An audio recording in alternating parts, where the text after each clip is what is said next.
All right, so we're back. We're gonna wait for Wacky Tour to show up, and then we should be good to go. I restarted the program, so things are looking pretty decent. Throw the video on there and see if it plays. Or did you already do that? Yeah, I already did that. Good. All right, guys. As soon as Wacky Tour comes back, we will be good to go. We're on song numero dos.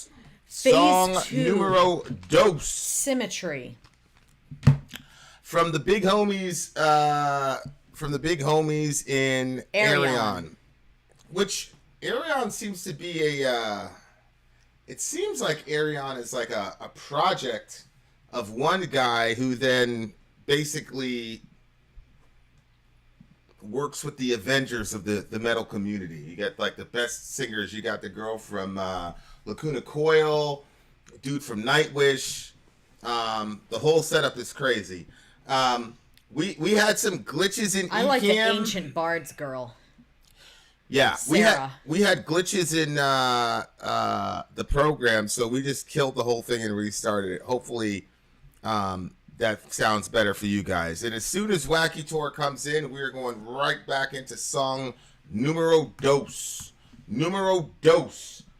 Again, dear listener, we're listening to the entire album. We understand that there's like 9 million songs, but they're like broken up by 1 minute here, 1 minute there.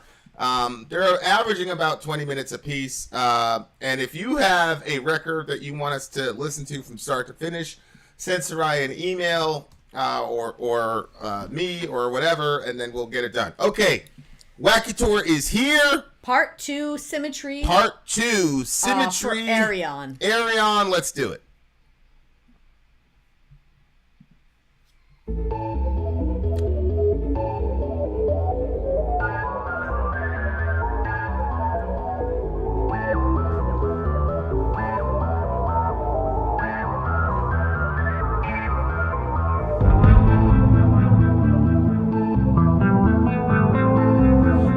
It's hard to find the words, but tell me all about your world. Do you struggle to adapt? Do you feel detached?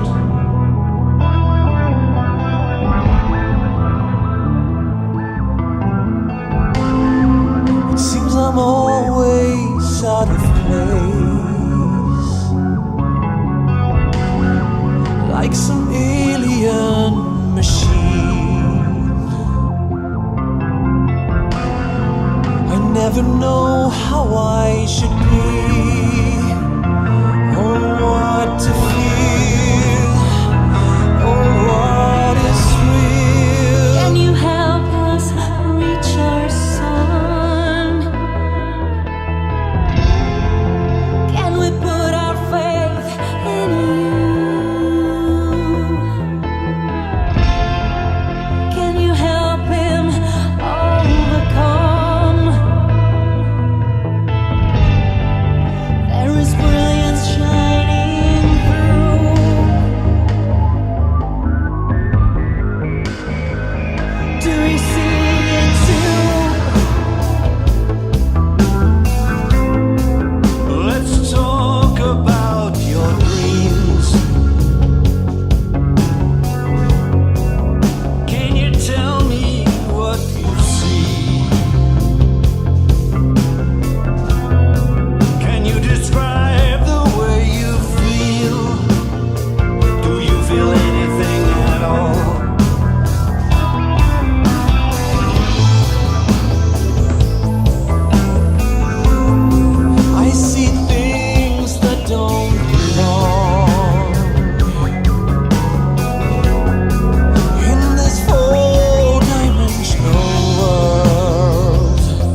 signs of impairment, but there is something more.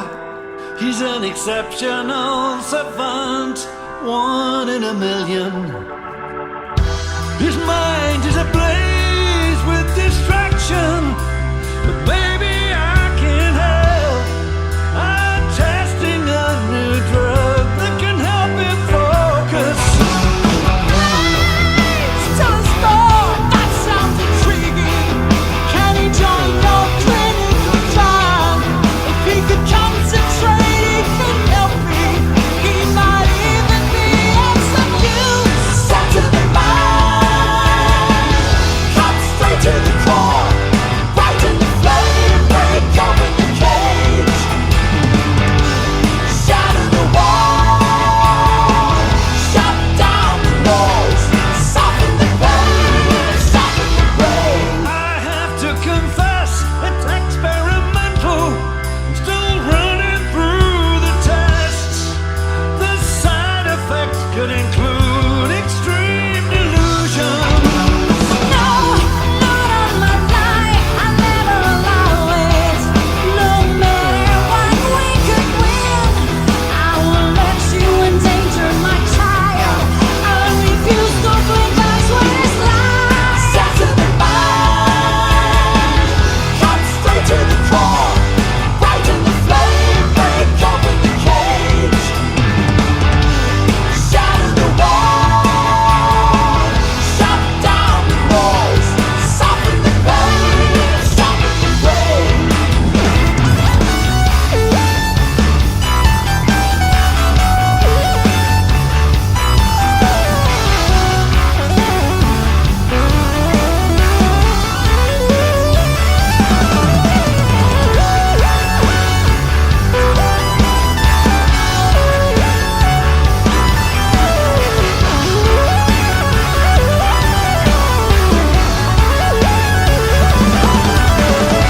How could you even contemplate experimenting on our child? Really.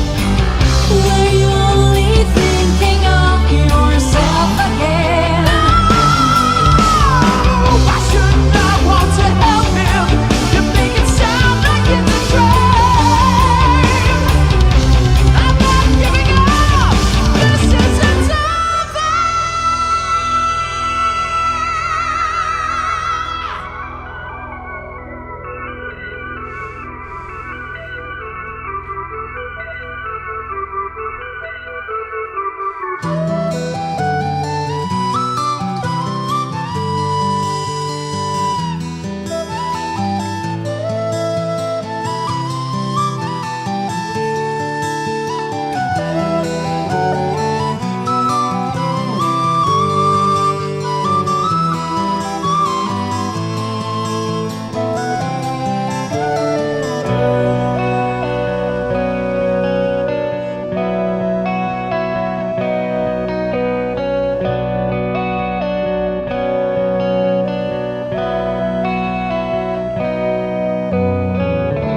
So, what if they are right? And he's so remarkable. How does that affect me? Ever since I was a child, it all came so easy. I never had to try.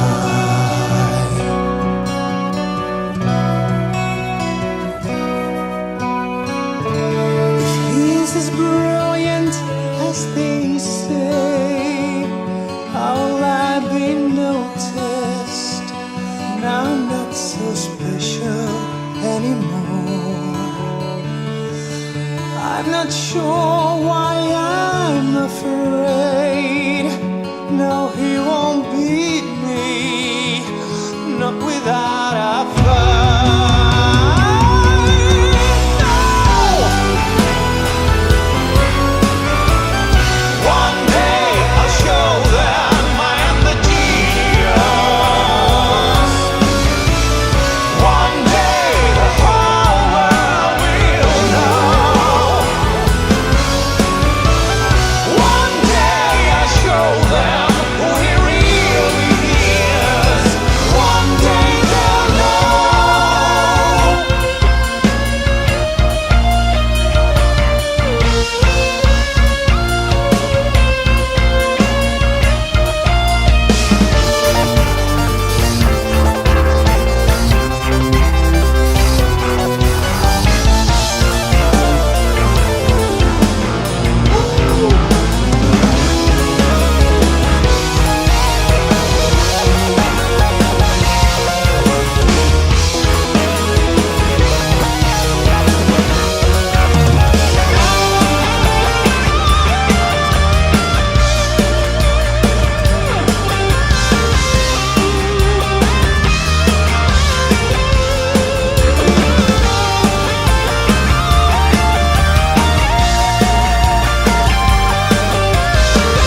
Sarah's the girl again, Wacky Tour?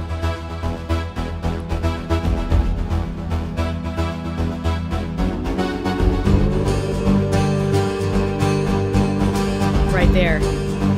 Sarah, I told you she's my favorite too. Right there. Sarah from Ancient Bards.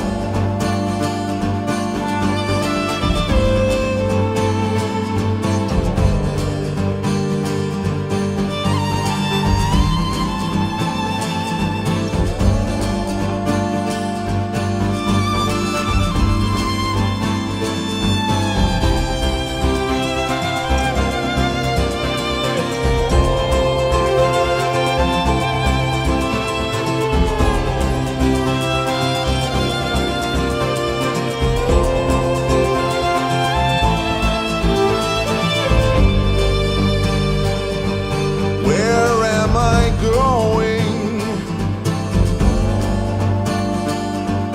How did this happen? My life has unfolded, depressingly average. But if I support him, help him reach his potential, he'll be my contribution. I can still make my mark, my name will live on.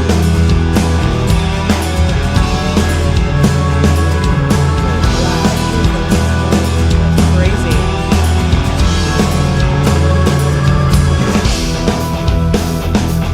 His Highness is charming. I wish I could reach him. He's strangely disarming. I hope I can free him. I know I can help Needing him someone like to reach his potential. He'll be my contribution. They remember my name, my claim to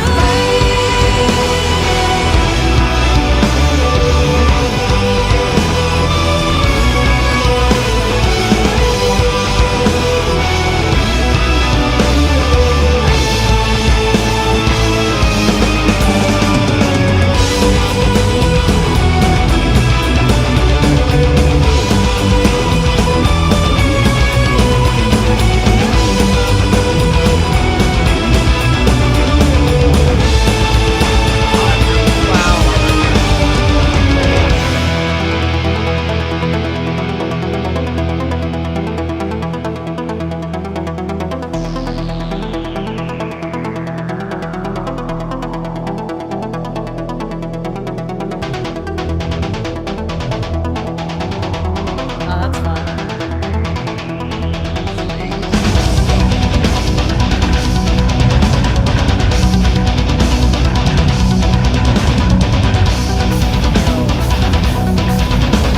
Yo, look.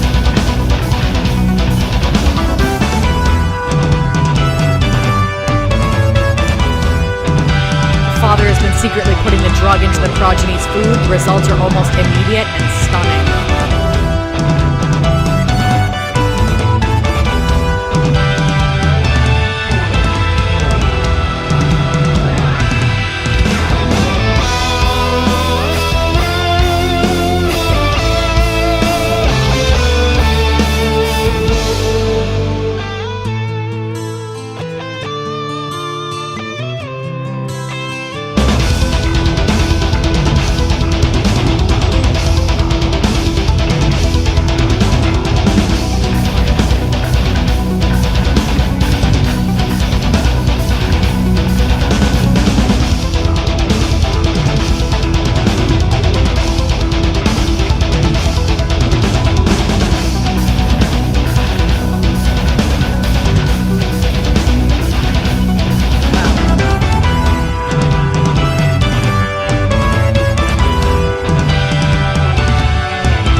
right.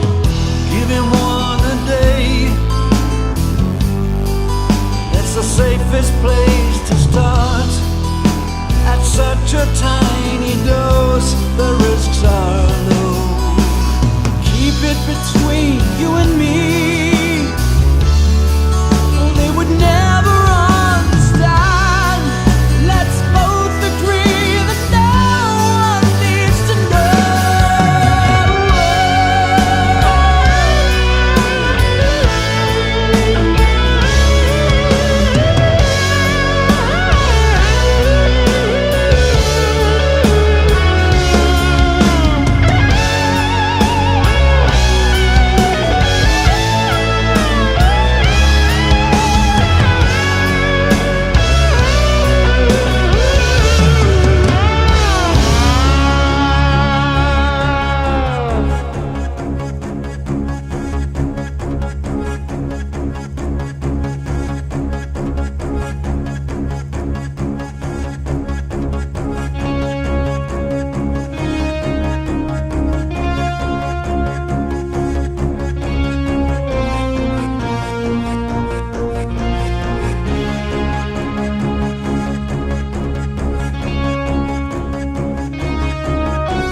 patterns are forming, breaking through the noise. A beautiful symmetry, slowly falling into place. Inspiration is flowing, filling up the void. Wow. A perfect harmony, full of elegance and grace. Time come alive. The road is so much clearer now. I'm finally awake. Destiny waits. Oh, am I getting through to you? Can you hear me, son? I never doubted you. I always knew you'd win this fight. Now you're reaching out to you. Can you help me, son? I'm so close to the answer, but I need your brilliant mind. We've come alive. Our goal is so much closer now. Now it's time to turn the page. Destiny waits. Now we will fulfill our fate. Destiny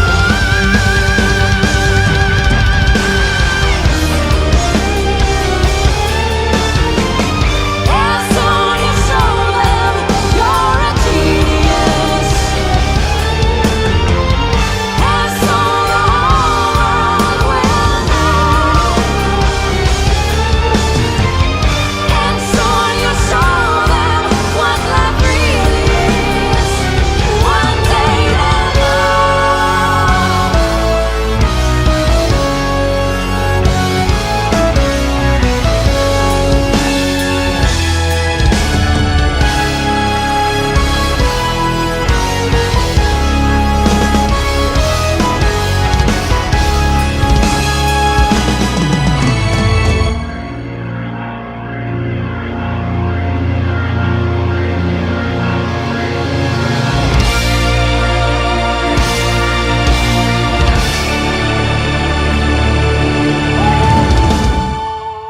Wow.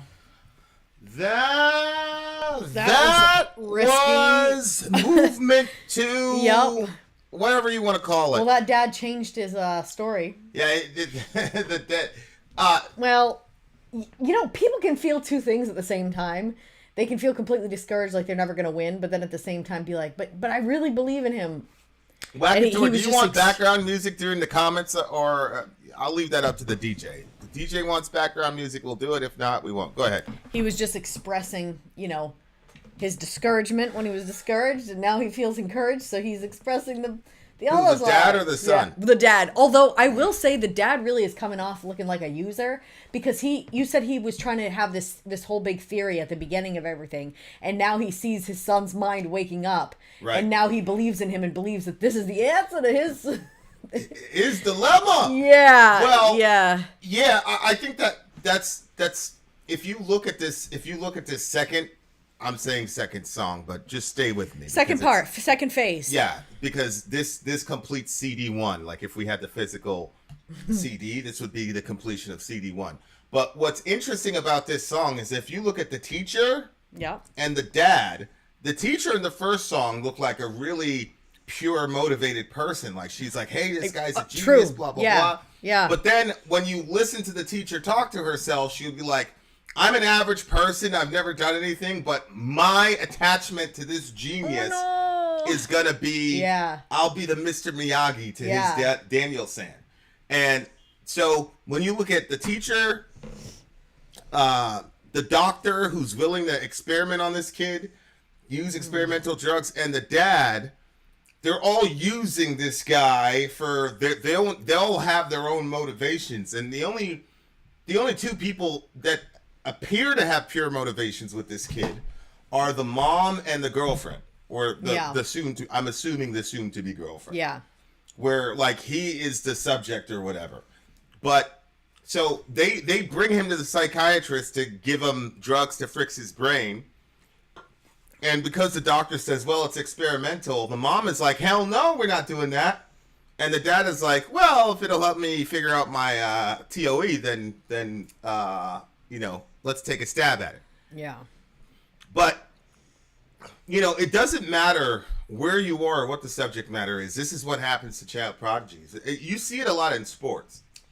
Like, one of the reasons, it's not really a racial issue, but one of the issues with a quarterback is that the quarterback has to be able to read defenses. And like when I'm playing Madden, like, oh, that's a cover 2. Yeah. You need to be able to read defenses very, very quickly. Yeah. And for some reason, there's not a lot of black quarterbacks that can do that, and there are a lot of white quarterbacks who can. People go, oh, it's racism. Well, actually, here's what happens. When the black kid is coming up in high school, he, especially as an athlete, he's generally going to be more athletic than everybody else on the field. And so he makes these big splash plays, 70-yard runs as the quarterback, all that type of thing. And then the coach gets to ride, shotgun to all that glory. Oh, yeah. So instead of doing boring things like making the kid not take the 70-yard run, but teaching him how to read the defense, because you're getting that instant gratification, the coach gets all the spotlight. So what the coach does is he encourages the kid just to run roughshod all over the field and maybe make a pass or two. By the time the kid gets to college, he's no longer this physical specimen, and he has to rely on being able to read a defense, but he can't because he was never taught that, because the adults in his life were just using this kid as a way to get famous. So by the time he gets to the NFL, he's 5 or 6 years behind the white quarterback. Yeah.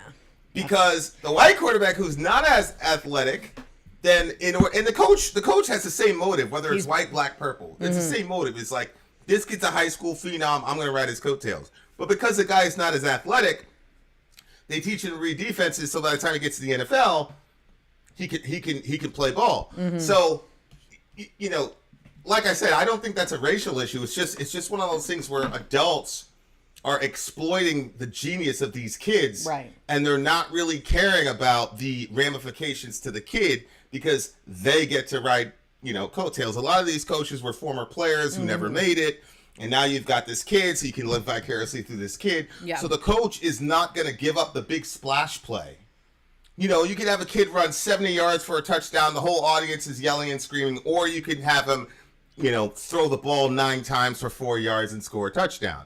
Well, one of those styles works in the NFL. One of them does not. Right. So all I'm saying is, like, this whole thing where the adult jumps on the prodigy child and rides their coattails the way the teacher is doing, that's still a very, very, very, very common phenomenon. And that's been going on forever. Because I remember, like, when I first found out about Shirley Temple, and the way that her mother was with her, and like Yeah. how she took all of her stuff. She worked this girl, and she took all of her money. Yeah. You know, she just. Yeah, so that's wrong. That's we wrong. also see that there's this reality show called The Rap I was Game. thinking of that too. Yeah. And in the rap game, you have all these, you know, sometimes 12, 13-year-old kids Sometimes 9. from the ghetto.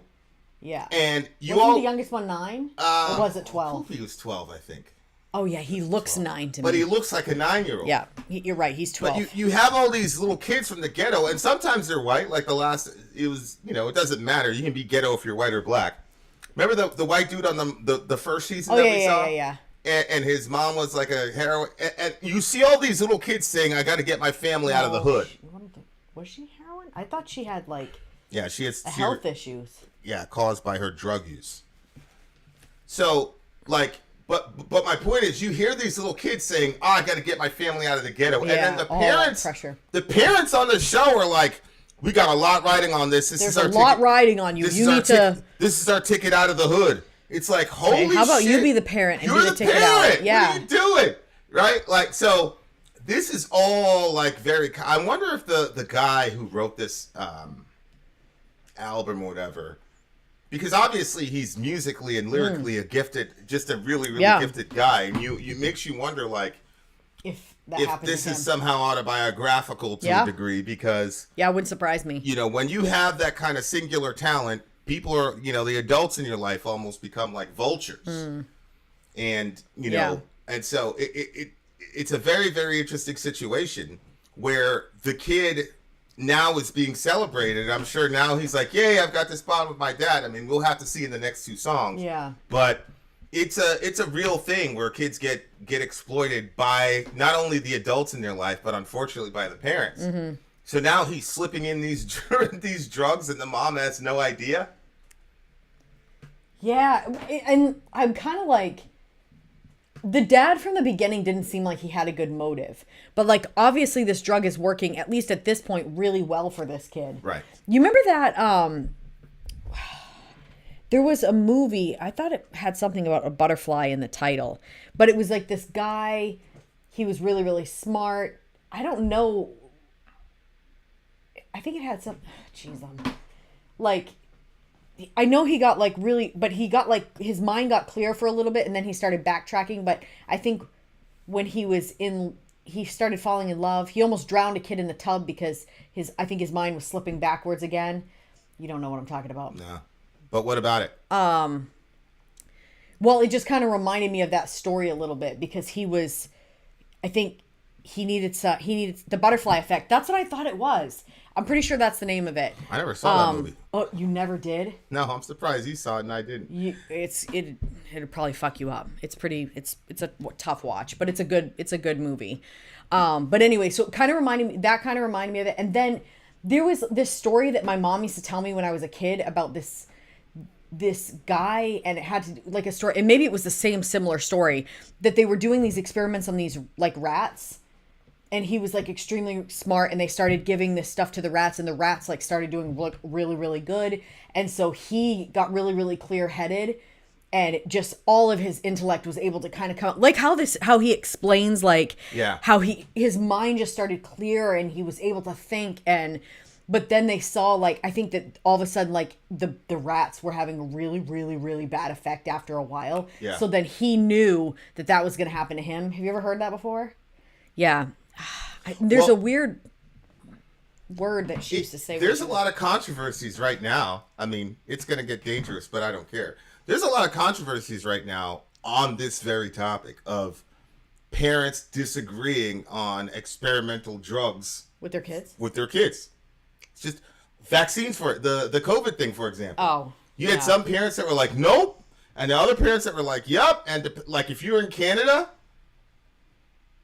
if you're the parent that says, no, it doesn't matter, you can go ahead and get the kid vaccinated. Of course, recently in Canada, there was the first Pfizer lawsuit that just got filed for damages, and I think they had to pay out. So, wow. It's like real shit. And of course, we just got done watching the documentary. Yeah, look, the Wackator. Yeah, yeah. We just got done watching another documentary where, in Canada, one parent wanted to give the Oh, child my hormone word. blockers or whatever, and the dad was like, "Nope, she's 13," and so obviously Canada sided with the mom on that shit. Like that's a real moral quandary, man, because all of this shit is experiment. I don't care what anybody says. That's The vaccine crazy. obviously is not like this pristine. It's not the same thing as like a polio vaccine or whatever. I mean, we know that now. Yeah. And that's what a lot of these folks were saying. They were like, "Man, this is experimental. We've never seen this before. I'm not putting that in my kid." I mean, we didn't vax our kids because, we got vaxxed because Well, we didn't not vax them at all. We did a lot of the I'm regular talking about childhood vaccinations, but COVID-19 shit. yeah, just to be clear, the Yeah. COVID-19 we yeah, didn't we do. didn't, we were calibrated on that, but this is a real issue, especially in the modern world where these decisions are getting made, and I'm sure it's happening. I'm sure there's some well-meaning mom who's slipping her kids some puberty blockers or whatever, and the dad is like not on board, or vice versa. I mean, Yeah. and This is like- both parents have, in my opinion, have good motives with their kids in the real world situation. Oh, well, yeah. I'm not talking about in this scenario. I'm saying, Yeah. It's just, go I ahead. would be really angry if they did something experimental with our kid and I was against it and you were for it and then you went behind my back and did it. Yeah. If it happened to work out for them, I would be a little bit less angry because I would be like, okay, like I understand where you were coming from because you knew that it was going to really worry me to go day after day giving them this drug, not knowing what's going to happen. And now I see it's working out very well for him. Yeah. But at the same time, I would be like, what the fuck? Like, that could have gone really bad. What if it would have killed him?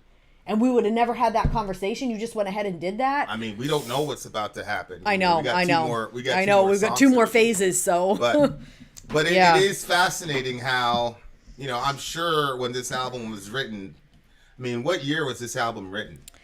I don't know if it shows it on this. Yeah, just check it on Genius. Well, here, because- I'm up on, look. Released on October 28th, 2013. 2013. Okay, so that was well before all of these controversies. You know what I'm saying? Like, and yet here we are in 2022, almost 10 years later, and Yeah. this is a very real world situation. I mean, it's the same thing with drugs like Adderall, for example. Kid's got a mental health issue, and the doctor says, "Hey, this Adderall will help. Yeah. It'll help you focus or whatever it is Adderall is supposed to do." And you Yeah. got one parent that's like, "Okay," and another parent goes, "Nope." I mean, that's I just- really difficult. I used to be like, well, I mean, I've heard the kids say, well, look, it really helped me. It like helped me Adderall? focus. Yeah. Yeah. I'm pretty sure my ex was given that when he was in school and he said he Yes. was very much able to focus.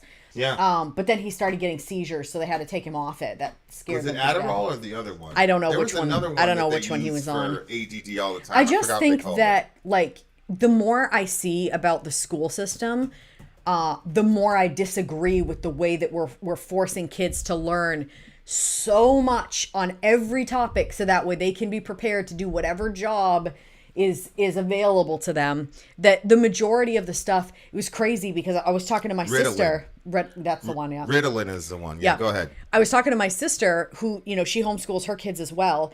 And you have to understand, like, I was like a B, C student. And that's like me, like, really trying.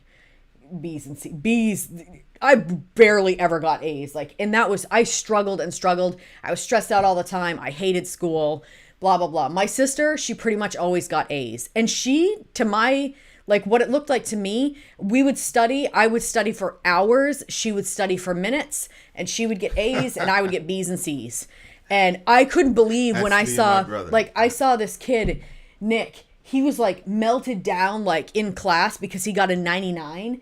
And I was looking at him like, are you serious? You're melting down over a 99?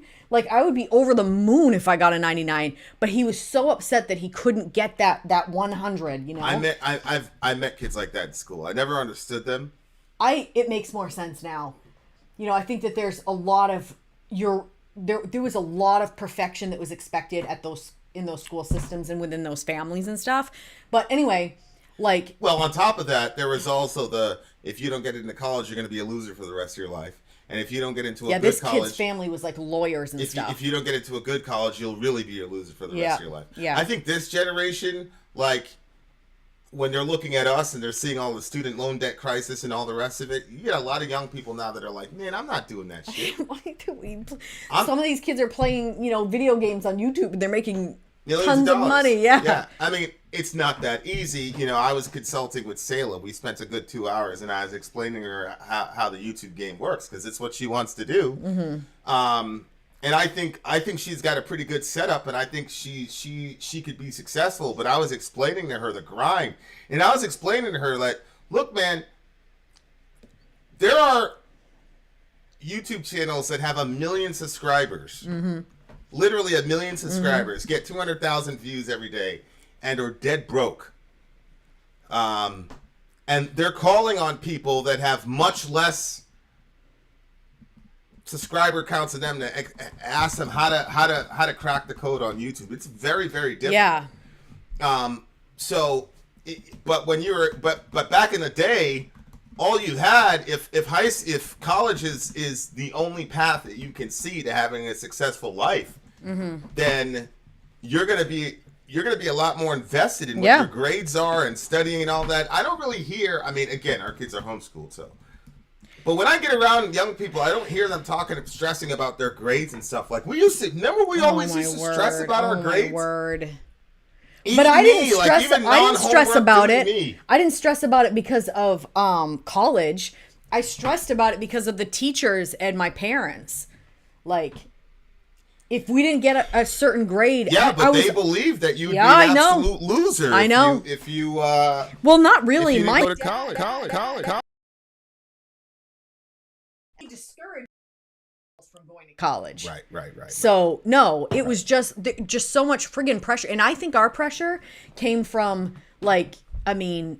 make sure that you represent our family well. Like I think that's where all the pressure came from. There's that too. But my sister was talking to like this other girl. Like honest to goodness, this girl was so friggin' smart, Lauren.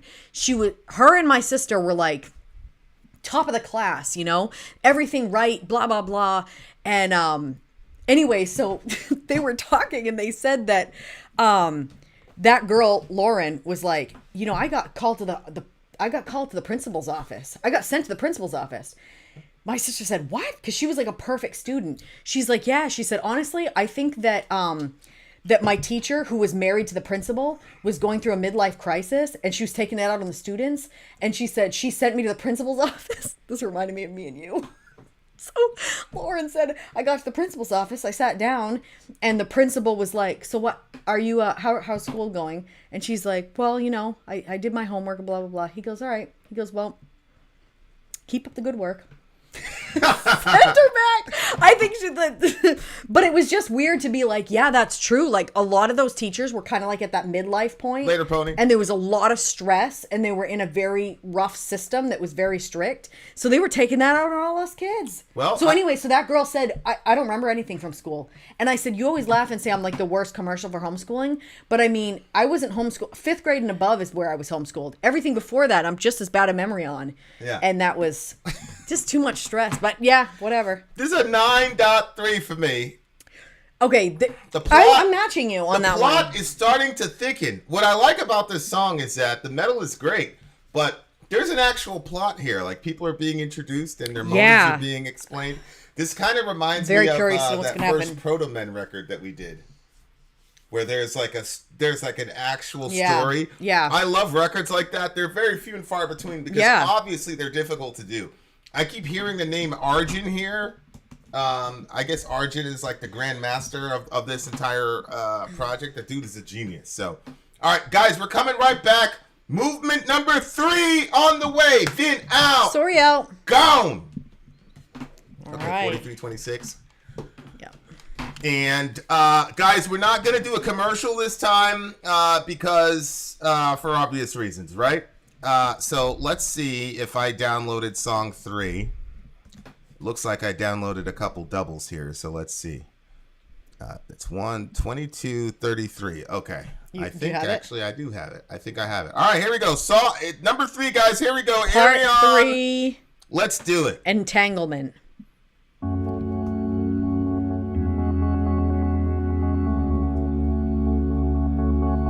That phase 2 or phase 3? Phase 3.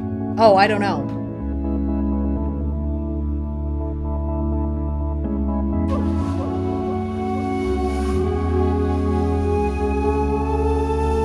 That looks like first 3.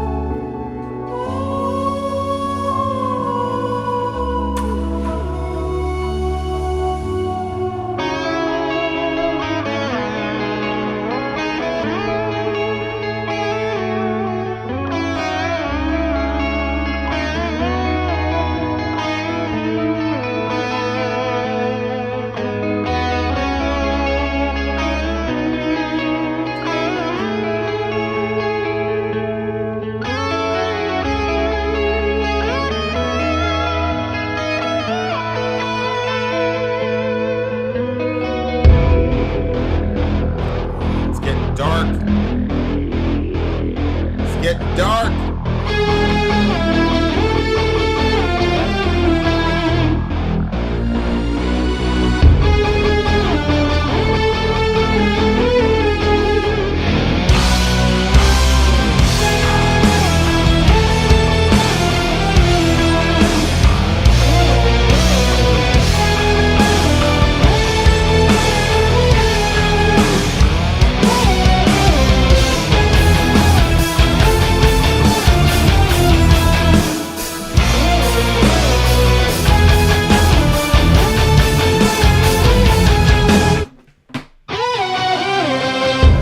I don't mean to interfere,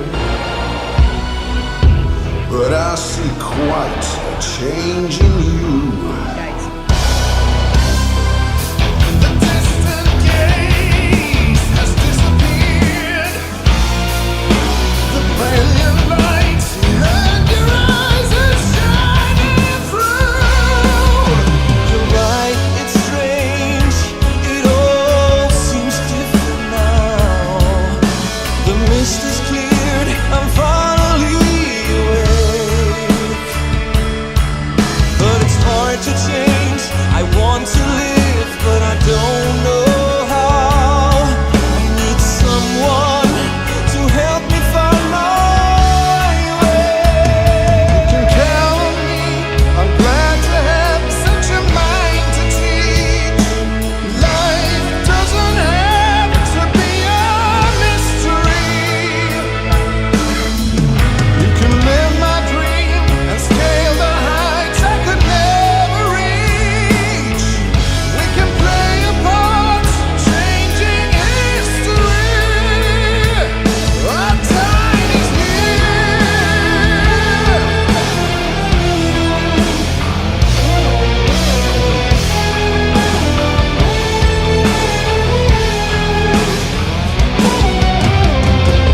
I have to say, it's unusual. Such a transformation overnight. I wouldn't have thought it was possible. I don't want to scare you, but it can't be right. Well, I don't mind, 'cause I feel so much stronger now. For the first time, the world is making sense. I'll be your guide.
confirmed.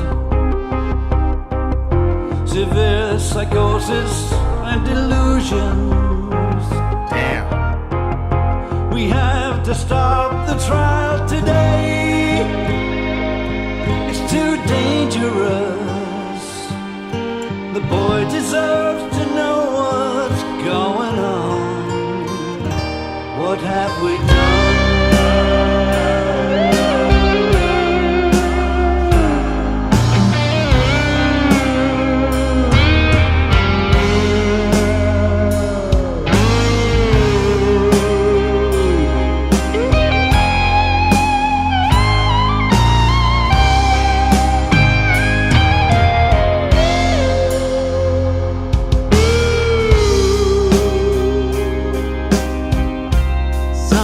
There's something I must tell you. I've been giving you a drug. I was convinced that it would help you. Can you forgive me what I've done?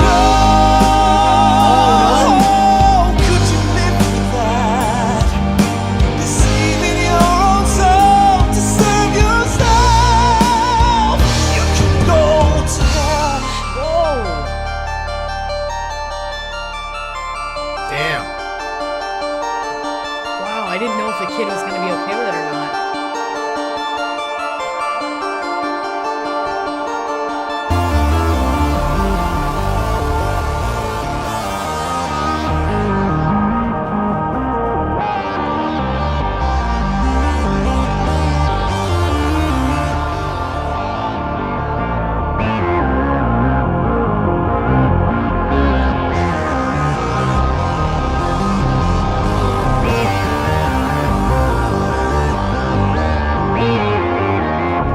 Devastated progeny rushes to school to find the teacher. He runs into the girl and the rival. He explains that he's left home because his father has been secretly dosing him with a drug.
Told you everything.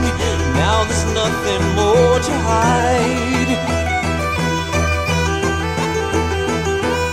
I've got nowhere else to go. Can I stay with you tonight? After all the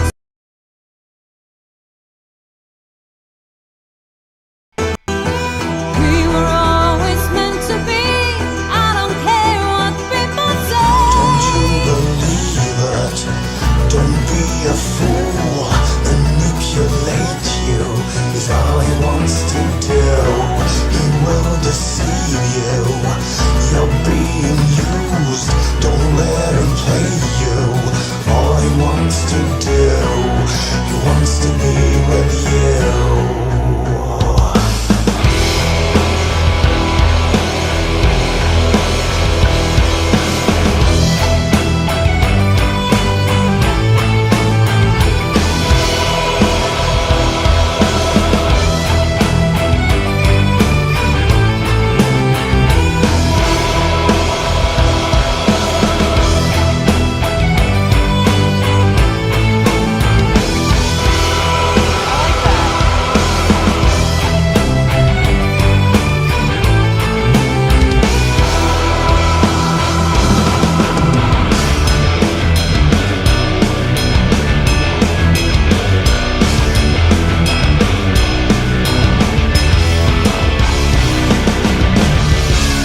Patterns create a perfect world. Patterns, purpose, clarity.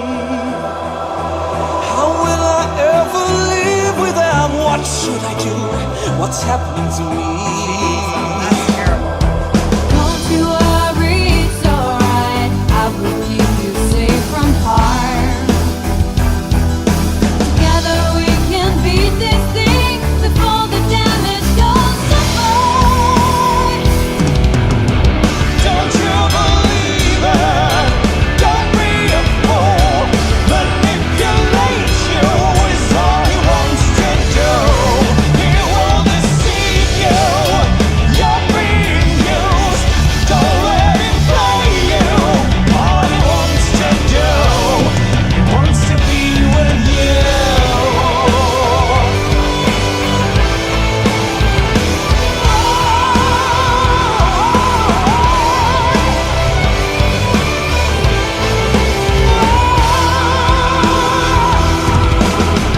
Don't you believe it? Don't be a fool. Manipulate you is all he wants to do. He will deceive you. You're being used. Don't let him play you. All he wants to do, he wants to be with you.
Let's make a deal.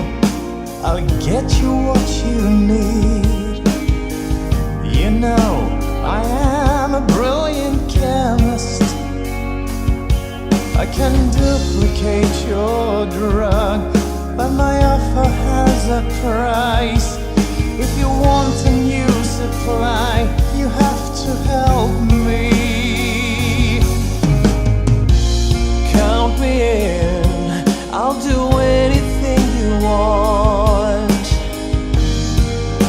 But isn't it ironic? The fates must be laughing.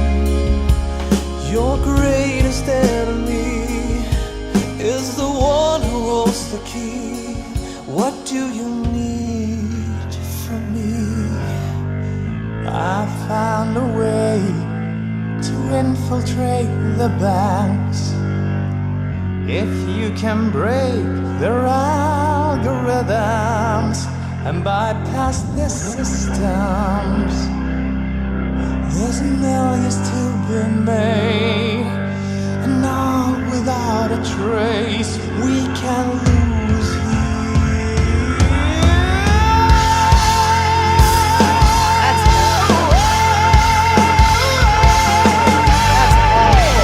This can't be true.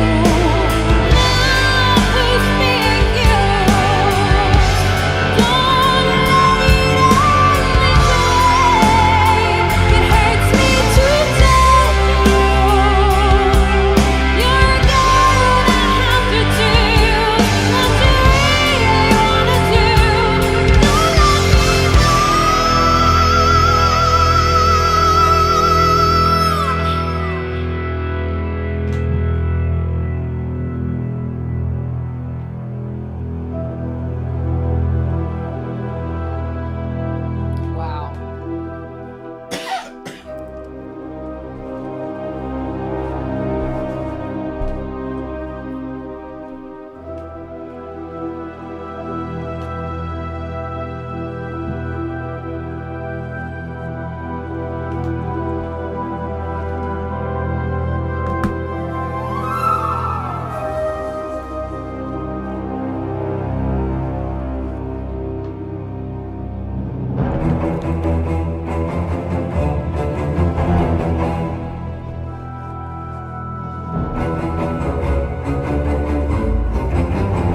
are done.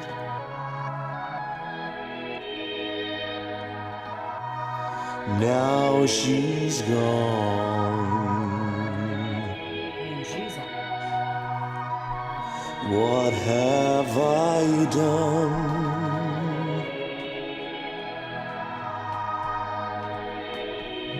Now she's gone.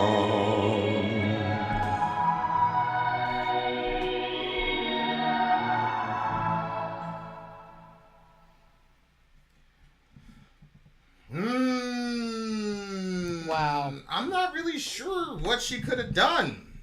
What he could have done. Hey, That- Fallon, that's good the to see thing. You. I Marie feel like- Austin, good to see you.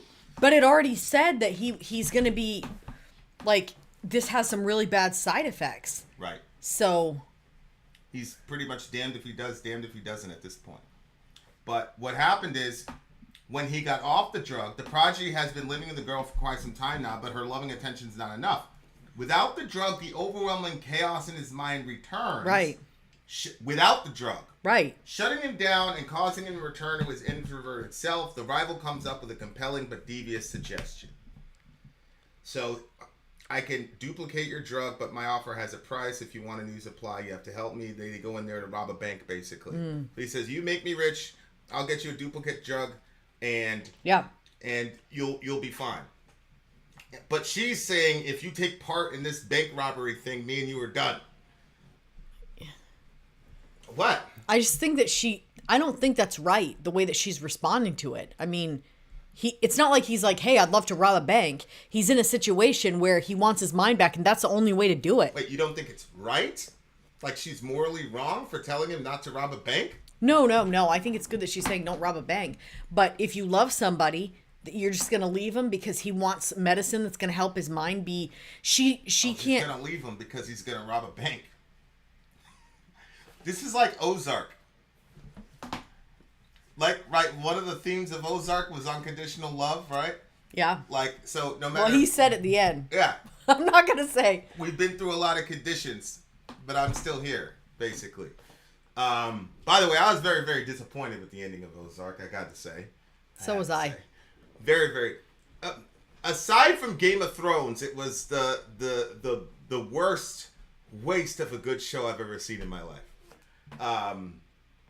Anyway, feel how you want to feel about that. But I don't see... Okay, well, let's rewind because we're jumping ahead. First of all, that must really, really suck.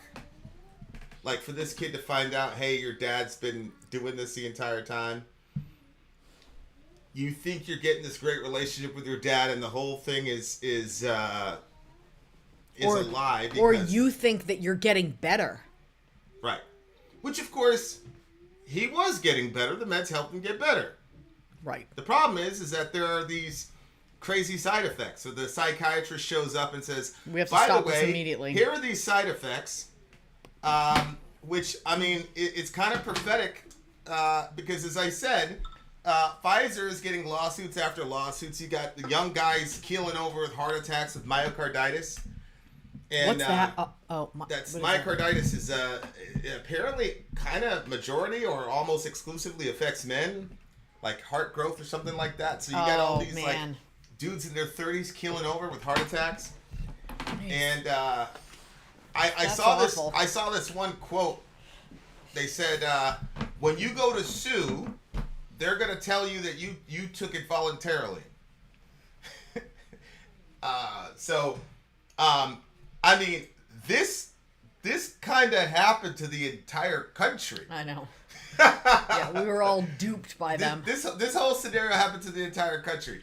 I mean, to me personally, I have no concerns whatsoever as far as being a vaccinated individual. Like I have no concerns. Like I just feel like we've got a healthy enough regimen. We have got an active enough regimen to where that shit's not really going to be a problem. You're telling me you don't worry at all that I'm pregnant and I took Zero. it? Zero. I have literally like negative 50 concern. I'm not worried about it at all. But you are already predisposed to be skeptical of that stuff. Like, no disrespect, but you are already kind of like an anti-vaxxer. Absolutely. Like you know what I'm saying? So I understand why you would worry about it, but I have no concerns whatsoever. But you can't tell her she's crazy for being worried about it. Like until the kid comes completely out, and then you're probably going to be worried about SIDS or whatever. I mean, look, you know, it's endless. Although I am worried every pregnancy. This just gives me like a reason. You know what I mean? Like usually I'm like, okay, because there's so many things that can go wrong. You know, not to be a trigger for anybody. What do you mean? There's so many things that can go wrong? I mean, I think it's unbelievable that a baby can be spinning around inside your womb and can get twisted up in the umbilical cord. Yeah. I think it is a weird setup that God made an umbilical cord that could actually wrap around a baby's neck. Like that's weird to me. Yeah, I feel like that just shows you it's the color of the law. That's why I'm not worried. I'm not in the least bit worried about it. Not even a little bit. Yeah, well, the thing is, I already lost a baby, so I know it can be in the Qadr of Allah that He says, "This one you're not gonna hold." Yeah, I mean that's always an issue. I mean that's true for all of our kids. But as far as like stressing and obsessing about the vaccine, nah, you're probably doing more damage. To the No, baby I by don't being stress and stressed obsess about it the vaccine. I think, I hope there's nothing wrong with the baby, and then as a side thing, it's like, oh, and I also took that Pfizer shot. It's not like I'm like Pfizer, oh my gosh, and I'm worried. It's just, I already worry. Yeah, but the point is that's pretty much what our government did. Aside from coming clean with us and telling us, hey, we had to blackmail them with a FOIA request, and then they try to redact all the, you know what I'm saying? So the next time something happens, everybody's gonna be like, man, fuck y'all, we ain't doing none of this shit, bro.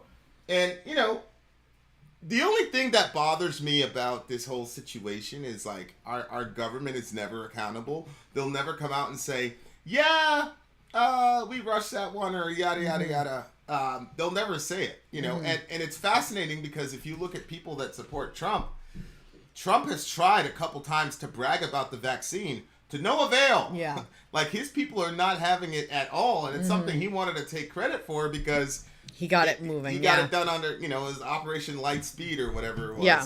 He got it done. They got it done on his watch or whatever, and so he tried to take credit for it. But like his constituency's like, nah, we're not with it. And now, so I mean, our government's gonna pretend like nothing like serious happened. But I mean, these lawsuits are coming through left and right, and now the dad is telling this kid like, hey man. This is what happened. So now the relationship is fractured between, like, that whole family dynamic is jacked up now. So now he's with the girlfriend, and the rival is finding some way to try to still get in there with the girl because he obviously has a thing for the girl. Yeah, but at the same time, if she's saying, I'm not going to be with you if you do this thing, he's also doing it too. Who? The rival or the prodigy? The rival. Well, yeah, of course the rival's doing it. He's Yeah, I'm saying if he's still trying to get with the girl, she just left the prodigy for that. I see what you're saying. Same thing. Yeah, but maybe the rival understands that he doesn't stand a chance with the girl, so you might as well get rich. Making the prodigy look bad and making it so that he can't have her either is probably enough for him. Yeah. You know what I'm saying? So, but I am extremely, extremely fascinated to see how this Pfizer stuff is going to play out. I know. How the talking heads, all the people in CNN and all the rest of it that were telling people they were crazy for not getting vaccinated. Yep. I want to see if they're gonna own up and say, hey, we were wrong here.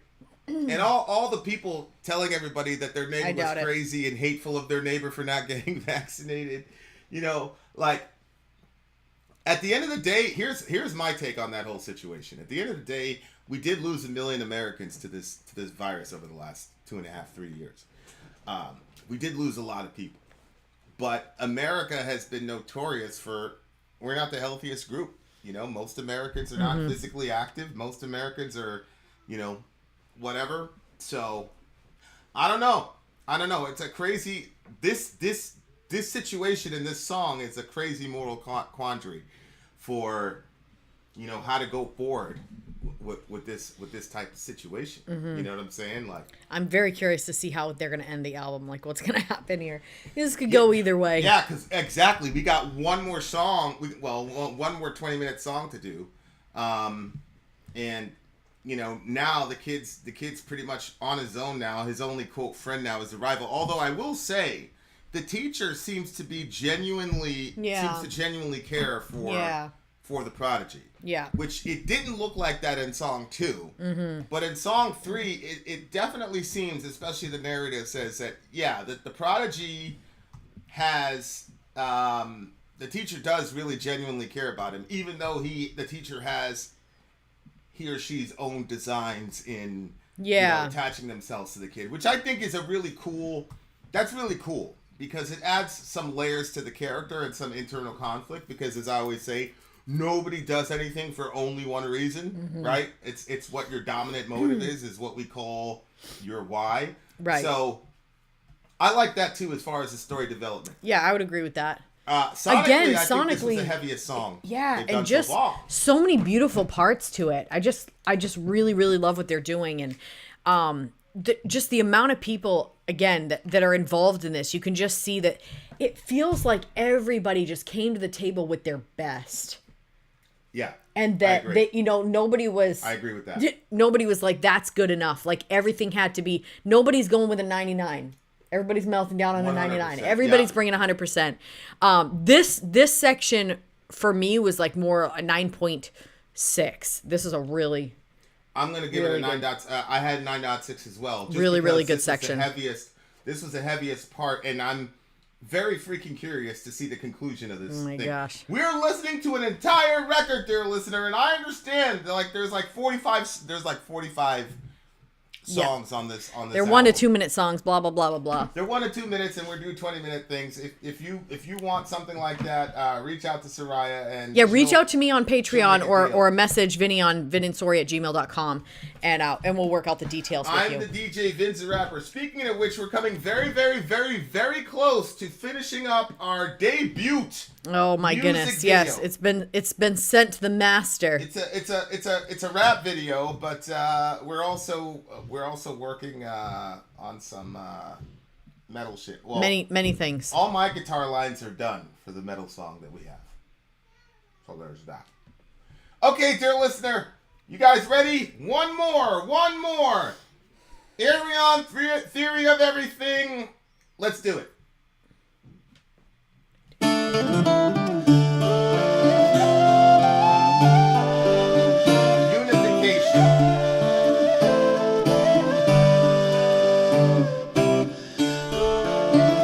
Unification is the name of this part. Beautiful.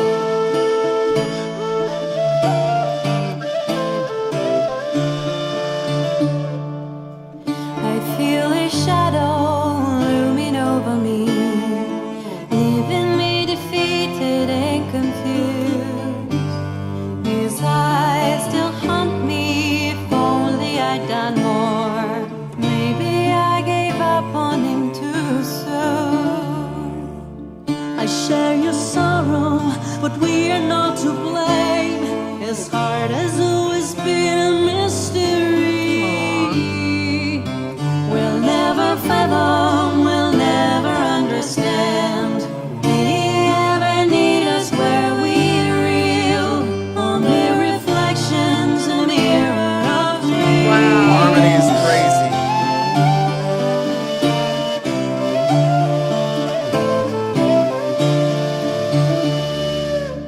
What holds his future? How will he survive?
That bass line is hard, bruh.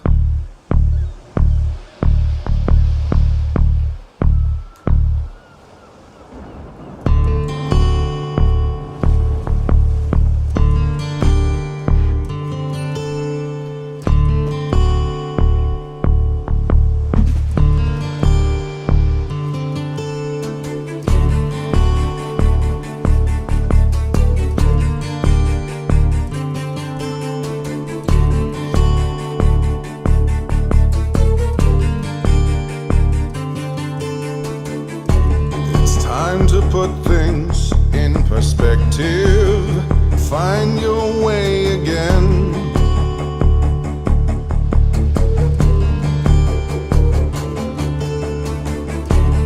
Let me take you to the lighthouse where you can hide away.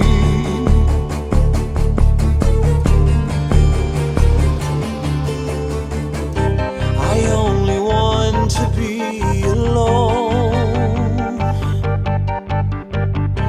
to work the numbers on my own. I need to show my father, I need to show them all.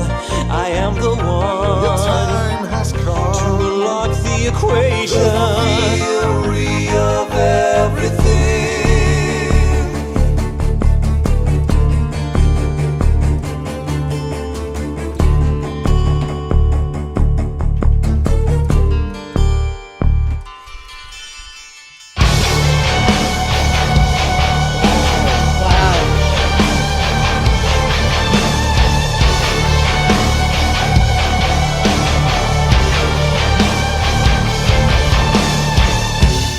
If you're troubled by the visions, the chaos in your mind,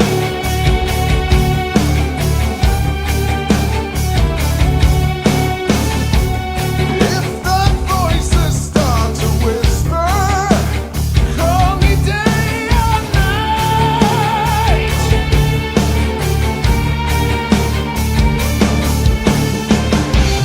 Don't worry, I'll be fine.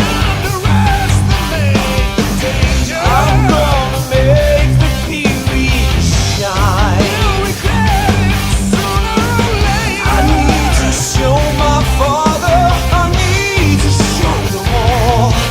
I am the one. Time has I'll come. find the equation, theory of everything.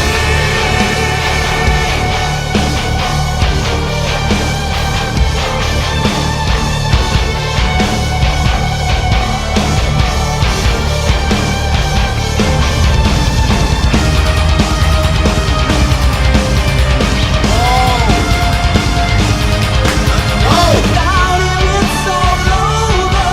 We've got to bring it over again.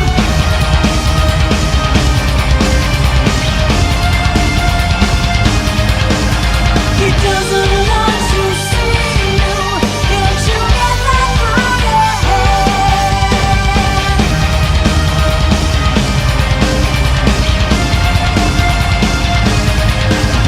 But you can make him listen. All I need is one more chance.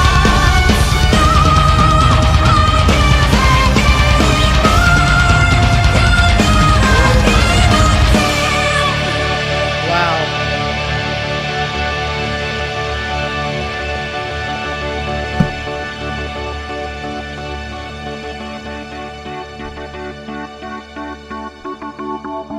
And so it ends. It's time to let go. My spirit is crushed, forsaken and cold. I'm leaving you. No tears left to cry. You'll never change. I made up my mind. This is goodbye. So this is the end. How can I go on? My dreams unfulfilled. Now I'm alone.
Down here on my knees, feeling the weight of shame. How could I have done this to you, my son? I can't believe my eyes. Is it really you? Why should I forgive you after all you've done? I was driven and blind, not so unlike yourself. We can still work together if you allow me. Why should I give you a chance? Why should I trust you now? I bet you are helpless without me. If we join our minds, then together we can do this. We both want to be the first. We both want to change the world. We can work all night till we find out what the truth is. We'll solve this mystery. Be a part of history.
Science has evolved as the sunset on father son. The mystery was solved. I'm broken, I'm falling apart, slowly fading away. I'm sorry, I took it all too far. Thank you for your faith.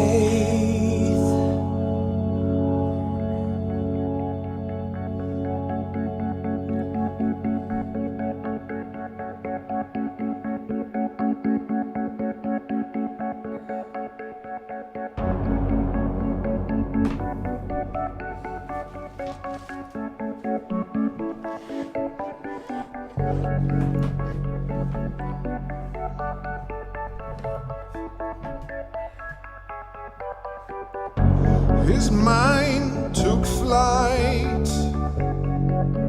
and his eyes have lost their light.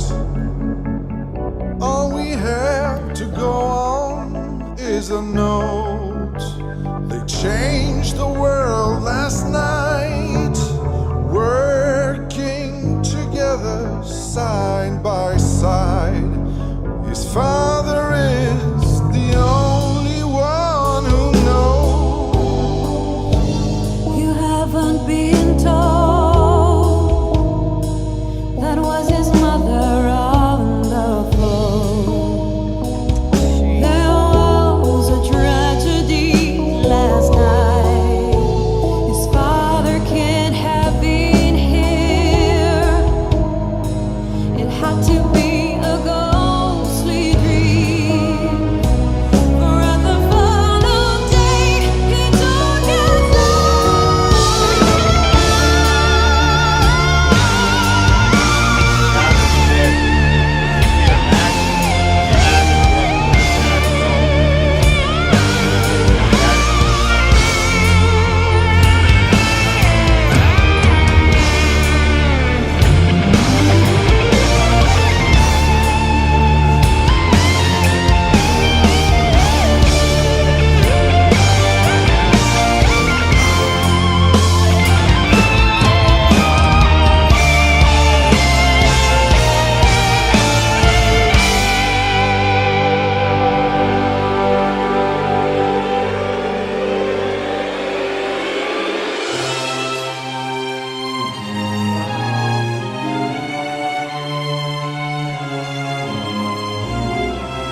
understand how two different hand styles came to grace this blackboard. What unseen forces did conspire, uniting a father and his son. Wow.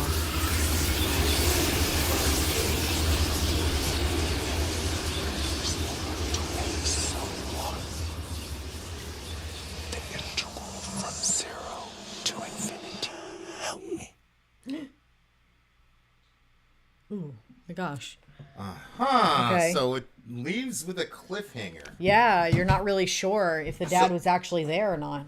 Well, the story explicitly states that the dad had killed himself the night before. Right, but you don't know if they figured out something that brought him back.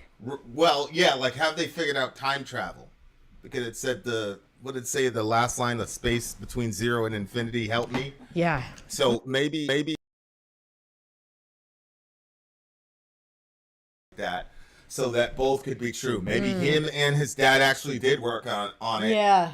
But then there's like a time travel issue or whatever. Maybe like it's the dad from the past or something. Yeah, but because it says "help me" right at the end. So maybe the next record is the kid, traveling in time to find his dad. I don't know. Go Wasn't ahead. the kid like what catatonic or whatever? Was Catatonic state, yeah. Isn't that like coma? Well, it's like your eyes are open, but you're not you're not aware of anything. Yeah. Basically, yeah. Yeah, and Yikes. the two different hand styles. It could be that the kid is such Multiple a genius. personalities, or It could be the kid's such a genius that he knows how his dad writes. You know what I'm saying? And so he did it both. But I think he couldn't have been, but still 2 bits of writing. I like the open-endedness. Well, he couldn't have been in the normal way, but if that last line at the end of the song was about time travel or a reference to time travel, then that is something that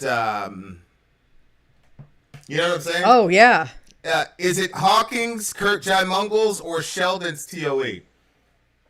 It sounds to me like they didn't define specifically which TOE it was. Although Fowley, I didn't know that Kurt Jaimungal was like famous for having a theory of everything. I thought Kurt Jaimungal was just some physicist who decided to start a YouTube channel. Like, is he like? oh Does he himself have a theory of everything? I'm not sure. But damn, what a really, really good record. Like I said, I gotta play that very, very last line because I wanna wild. find what that phrase was. It was like right at the very end, and it doesn't show up. It didn't show up in our lyrics, no, did it? No. Yeah, let me just that final part right here. The integral from 0 to infinity, and then it says "help me." Mm-hmm. So. It had a creepy sound to it. Yeah. That to me sounds like maybe a reference to time travel. Mm-hmm. And then it says, "help me." So I wonder what the next record is after that. Well, this one came out in 2013, right? Yeah, I'm just gonna put Ayreon discography. What did you think of the music?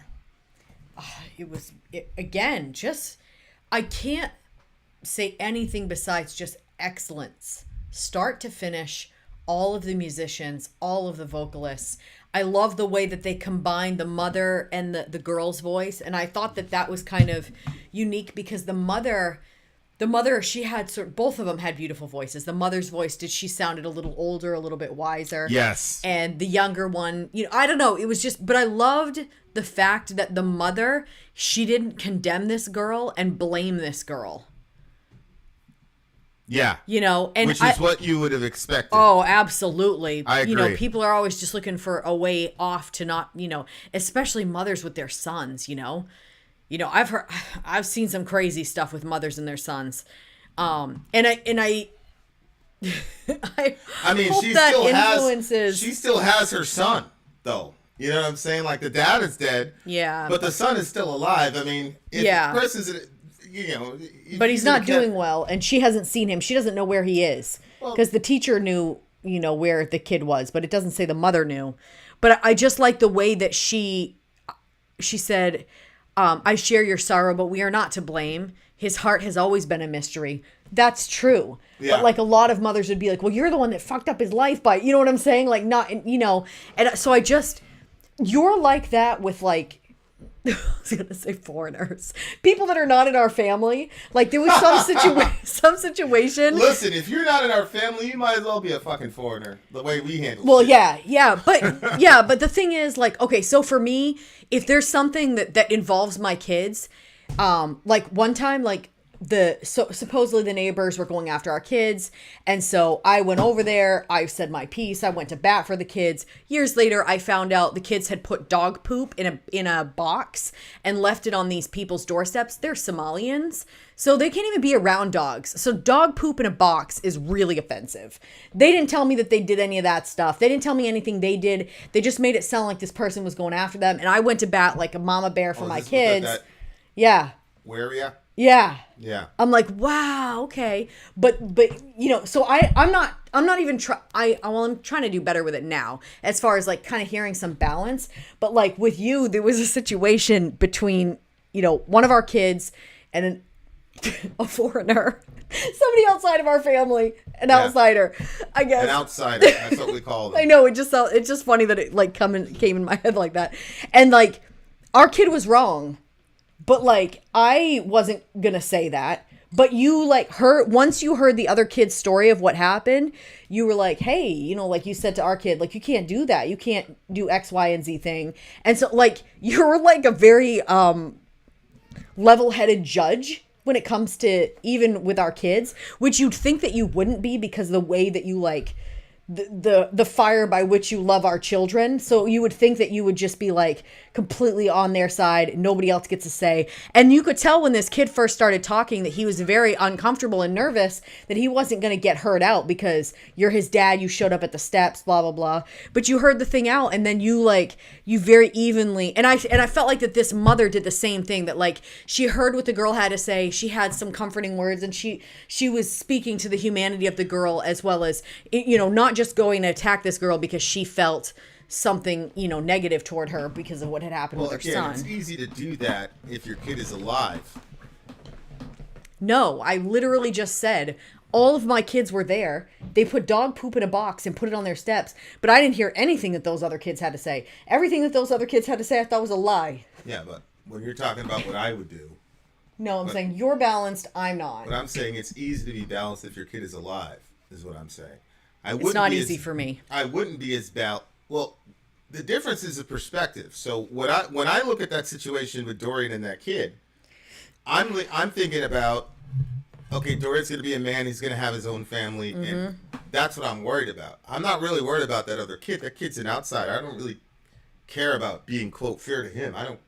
That's incidental. What I'm trying to do is get Dorian to learn something in the situation. Like, I'm not as good as you think I am in that situation. Oh, your motivation. It's not that I'm fairness. like, oh, I want to be fair to dad. I don't give a fuck about that kid. Obviously, I don't care about that kid. But, well, I mean, obviously. Yeah. But the real issue is, I'm seeing a chink in Dorian's armor that's gonna not translate well into adulthood. So it's easy for me to do that. But if he was like, I mean, you saw what happened when he was physically compromised. I wasn't as understanding. I almost, you know what I'm saying? I almost murdered a couple people. So that's what I'm saying. Like, it's easy to do that if your kid's okay. But if your kid's not okay, then I'm a lot worse than you are with that stuff, because you wouldn't have done that. All you did, you was like, oh my God, this is terrible, blah, blah, blah. No, I went down. Well, I went down to talk to them. Yeah, I wasn't going down there to talk to them. Yeah. Like, so that's what I'm saying. Like, I'm not this like balanced parent. You know what I'm saying? Like, if I think like you really genuinely hurt my kids, like, I don't give a fuck who you are or what. But like, this story is, it's set in the context of complicated stuff, physics, Higgs boson, neutrons, electrons, quarks, blah blah blah blah blah. Like, that's that's sort of the staging area.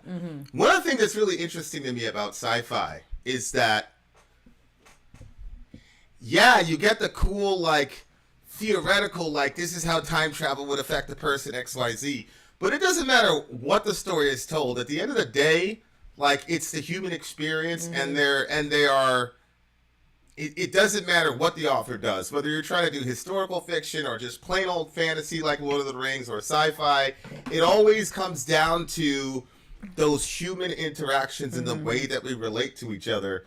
It just so happens that, you know, I think the best demonstration of that was that movie Cloud Atlas. Oh, yeah. Where you had all these people, well, not all these people, it was really about 2 or 3 people, but you had all these people in different time periods. But at the end of the day, whether they were in like a super futuristic time period or whether it was, caveman, prehistoric time period, it's still the same issue. It's human beings relating to each other, trying to figure each other out, trying to figure out how to live together, how to accept each other.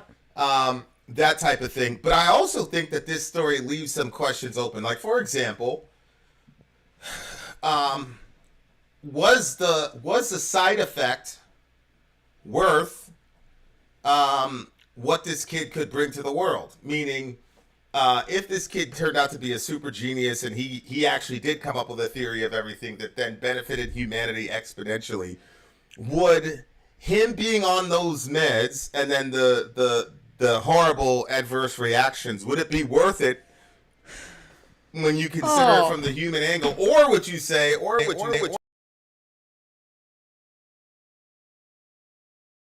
is always going to be a non-starter?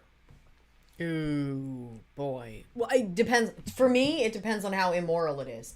I don't think that the meds for this kid was immoral. I think that, even the kid said to his dad, go to hell, blah, blah. That was the last conversation he had with his dad. But then it turns out he wanted the meds himself once he was on them. Well, and for me, that would mean a lot to me if the kid, because I don't experience life as that child does. So if this kid, tried the meds and was feeling better on the meds, if it was going to kill them, really? Yeah. You really believe that you would let your kid make that final decision? If it was going to kill him, no. No, if I mean, nothing that extreme. If it was going to make it so that way he was going to get clarity for a period of time, but then he was going to revert back. But you didn't know what the future side effects would be? Well, that's why I said if it was going to kill him, no. No, okay, so you know it's not going to kill him, but as far as the other future side effects, you don't know. Yeah, but the thing is, you'd let the kid call the play. He already had it. He already took the meds, so now it's already done. So that decision's already made, and now the kid is he's figuring out. I mean, you could stop him from doing it. Yes, but he's figuring out the theory of everything. So he's very, very smart, and he's telling me by his experience what he's feeling. So you let him call that play? I would. I know you wouldn't. I would if the kid was saying no, like this is really good for me, and I want to do this. I don't believe you'd do that in real life either. Why? What are you talking about? How many bad decisions have I made because I think I'm doing what the kid thinks that they're... We recently saw a documentary with that set up, and you would never allow it. Not that. Well, what's the difference? It's literally the same principle. principle. No, it's not literally the same thing. Yeah, the kid's saying, this makes me feel better. No. This is getting How is it different? This is getting him clarity in his mind so he can think. That's what they say. No, I don't think that's the same thing. I don't think that's the same thing. Okay, how is it different?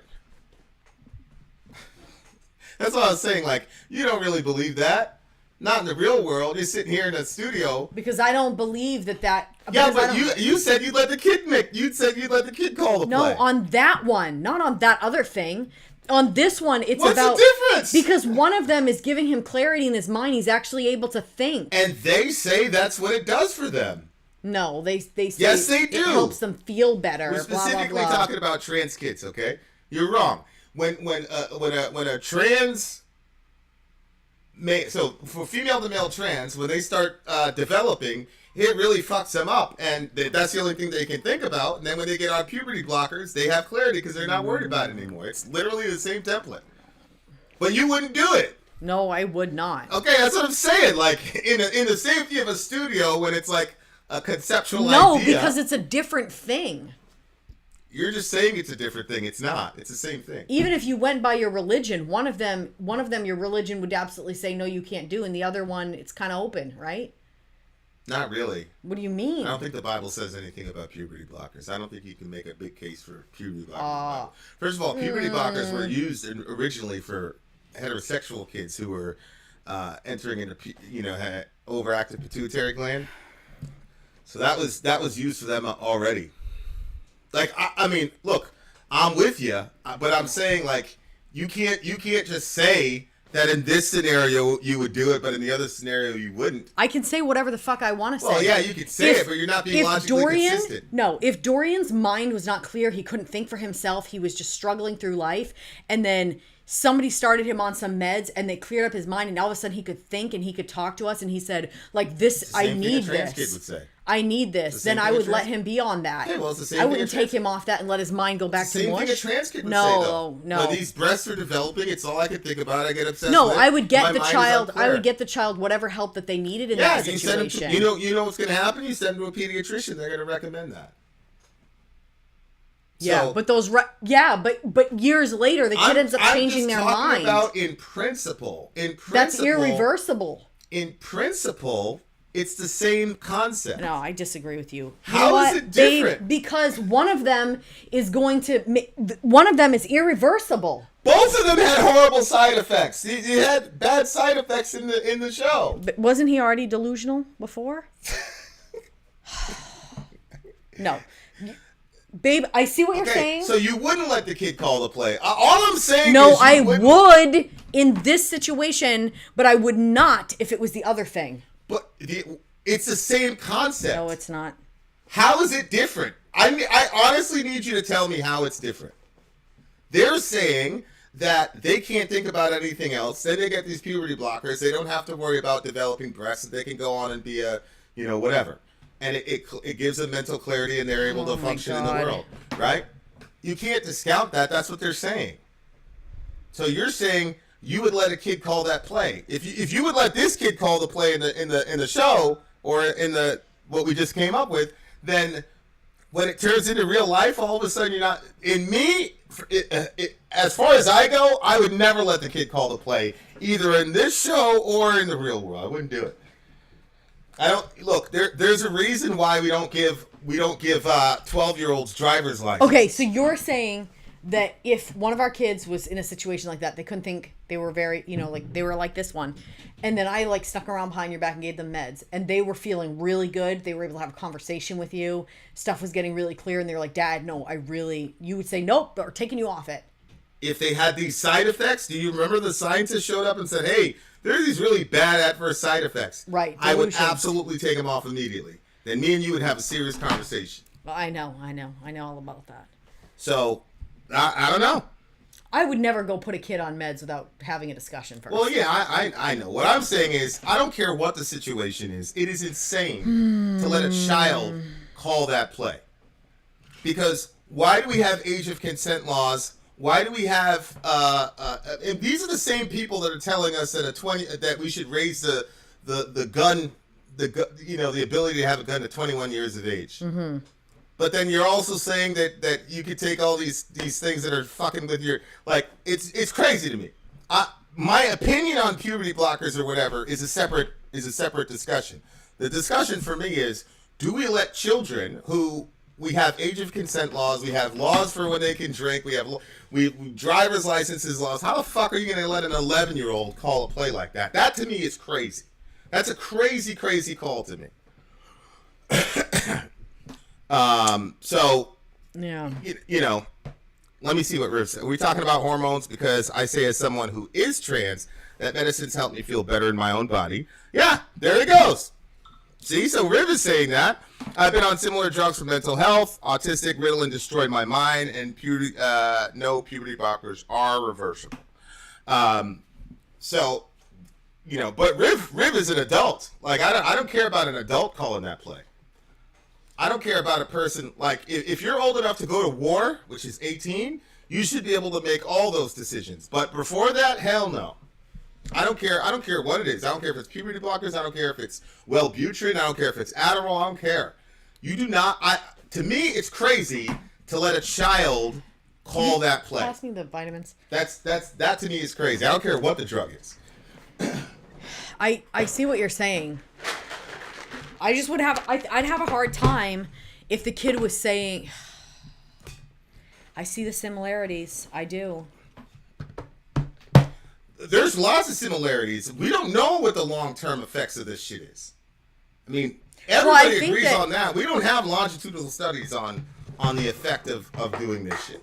So, I don't know, 20 years from now, we're going to get some crazy report that says, oh, by the way, these are the adverse effects. It's just the same thing with this, what do you call it? The Pfizer stuff with the COVID thing. Now it's like, oops, there were some problems. So, that's my thing, is I'm like, yo, we don't even know what the long-term effects of these medications are.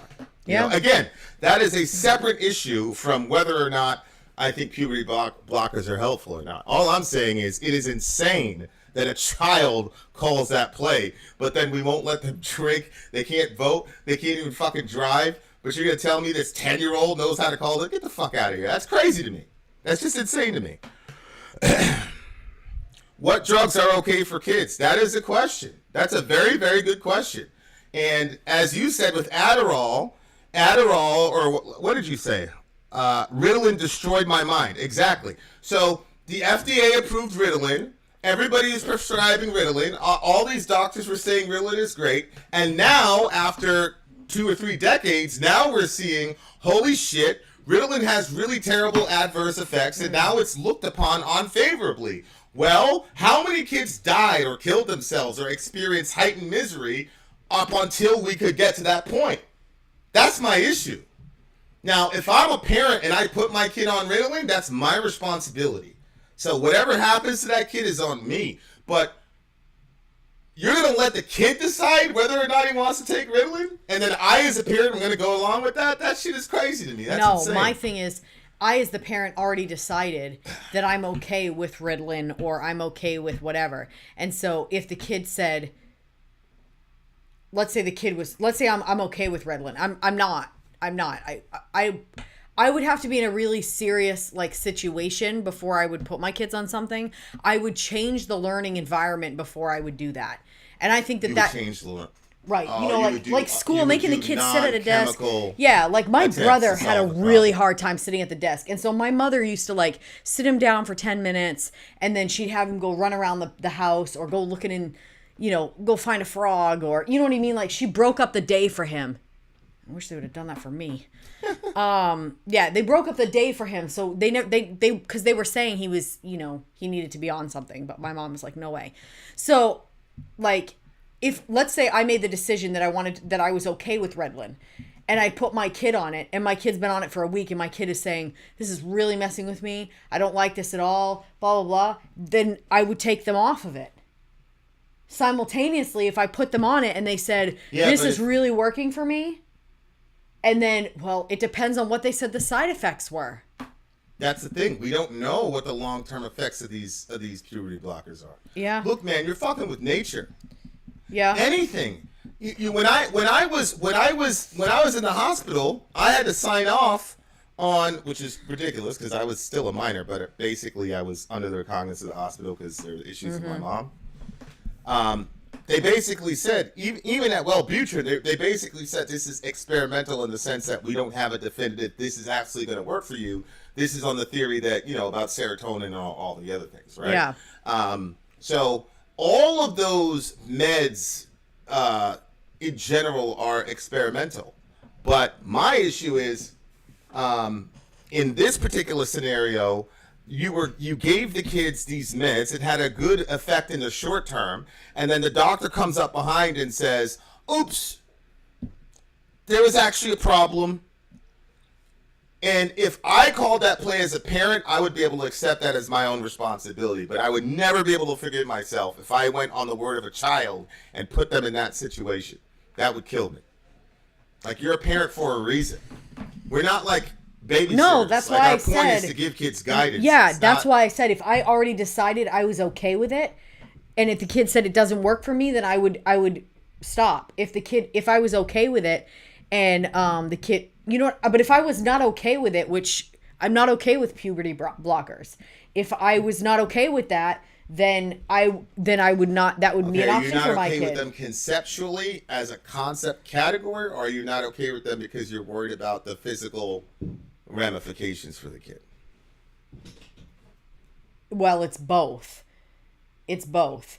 If this is not coming from my religion, because my religion would not say this, but if there's nothing in the Bible about puberty blockers. If my child, if there was, let's say that they were completely reversible, and that was something that like it was definitive, like it was completely reversible. Because I see Rivers saying that those puberty blockers are reversible, but I've also seen other trans people say they weren't reversible, and I wanted to reverse it. Now my voice sounds like a man, and so I've watched the documentation from different people that have talked about it and said this was not reversible, like they said they were. That I sent you that thing. Yeah, that one was heartbreaking. She had top surgery. Yeah. No, well, not just that one. The other one, we watched her story, and her voice is deeper.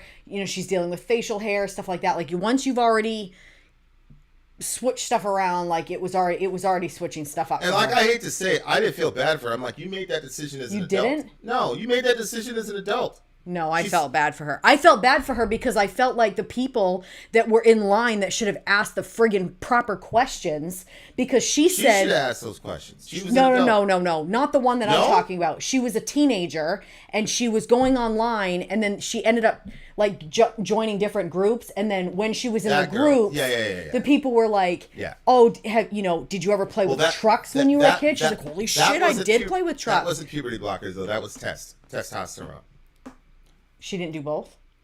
Well, the thing that fucked her up was the testosterone. She got like 5 times the recommended dosage or whatever. It was they started her like they started her right away after really insane. Asking like one or two questions. It was like a 3-minute conversation. Yeah, that shit was insane. But that's the other thing is the pharmaceutical companies, they just want to sell drugs. They don't care what the issue is. Mm-hmm. Yeah. So they're going to encourage hospitals. Oh yeah, use this drug. So it's like a 2-question thing, and then boom, you're a drug dealer. Yeah. I don't think that that's the same thing. But yeah, I mean, it's as you can see, it's a very volatile conversation. If you're interested, Middle America, we're going to be doing it's probably going to be about 2 or 3 hour conversations. I'm going to have an entire panel of trans people, and we're all going to watch What is a Woman Together with Matt Walsh. You should try to reach out to Matt Walsh and see if he can get it unblocked so it won't get... They're going to delete that. You're not even going to be able to have that up on YouTube. Yeah, I think if you stop it enough, because we did this before. I forgot what it was, but we watched the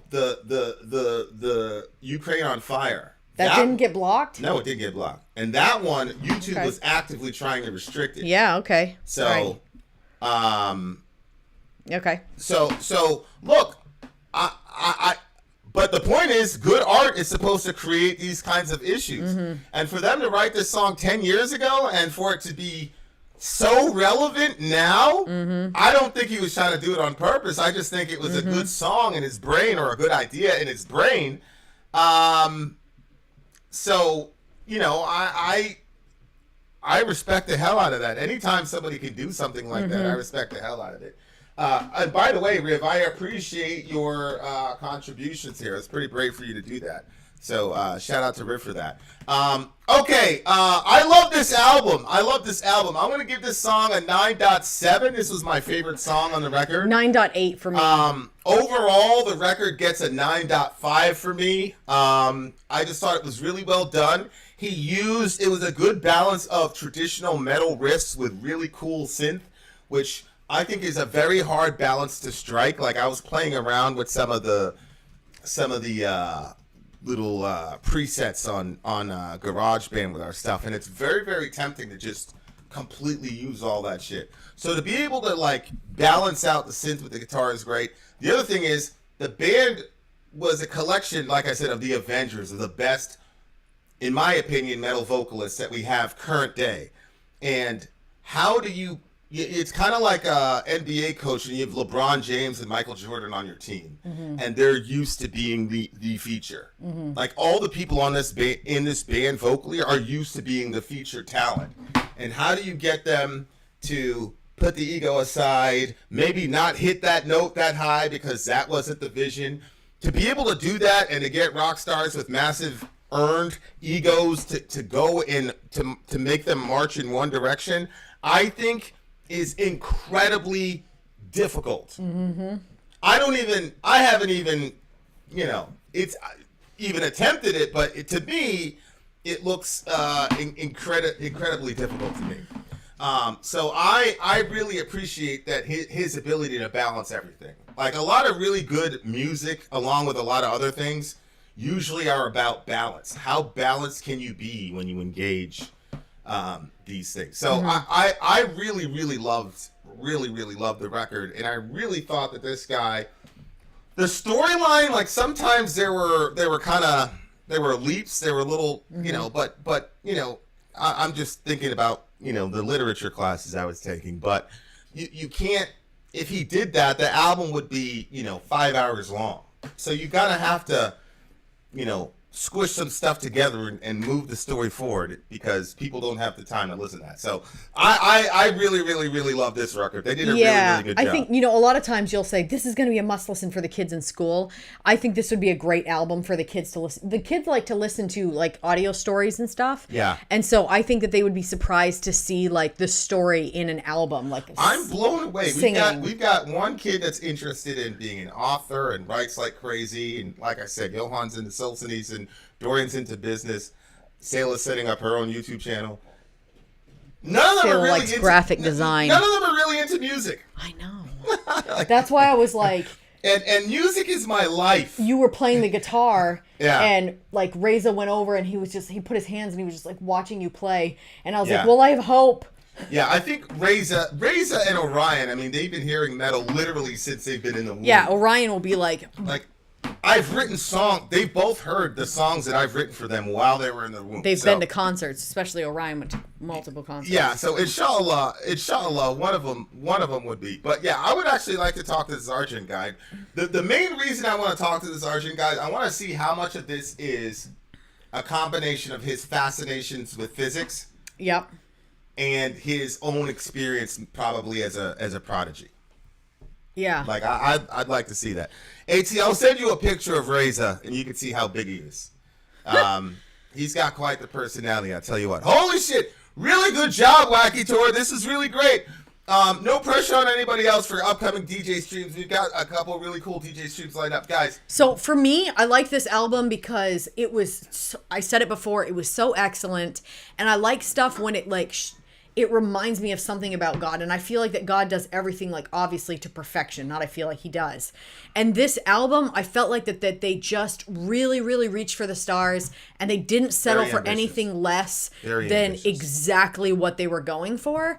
And I just, props them, all the people involved in it. It just, maybe they were fighting on set, but it didn't show in the end results. Like, that's funny. You said on set. Yeah. Whereas right. it's in the studio actually. Yeah. But because it was so theatrical, you just felt like you saw the whole story. Amy said use the term soap opera. Like, yeah. Loved it. It really was. It was a dramatic storyline with some, as we've demonstrated, real world moral quandaries that I think are very, very fascinating. 9.7 for me. Really loved it, guys. Oh, by the way, Arjen is pronounced Arjen. That's right. It's J.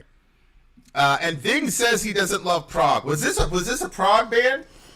I'm gonna tell you guys.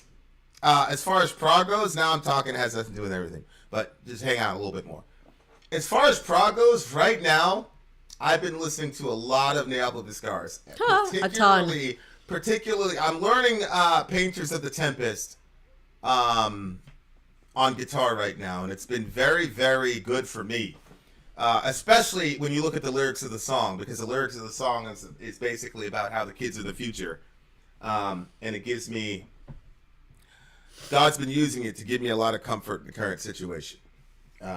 Because the kids are still going to be the future, and they're going to be good. So Neapel Discars is a progressive band, but it's I've been holding on to that shit for dear life. since that whole shit happened a couple weeks ago. So I hate prog, but Neapel Discars is right now they're my favorite band. Right now, they're my favorite band, but I still hate prog. I can't stand it. Wacky Tour, really, really, really good job, bro. Look, no pressure to anybody else on the DJ streams, but I will say, I do love it when I can, like, focus in on a band. Oh, absolutely. Like, I forgot who it was, but he did DJ the Doors. Nick. Was it DJ Nick? We did the Doors. All 5 of the songs were from the Doors. Yeah. And that one was unique because it was from, like, a bunch of different albums. It wasn't one album. But I love being able to get my arms around the sound of a band, and I really, really, really like this one. So shout out to Wacky Tour. All the rest of you, we also love all the other DJ streams too. If you want a full album review, again, reach out to Sori or me, vin@sori@gmail.com. All right, there you go, dear listener. Now we're gonna go see about these cats because our kids want a kitten all of a sudden. All right, having said that, dear listener, Vin out. Sorry out. Go.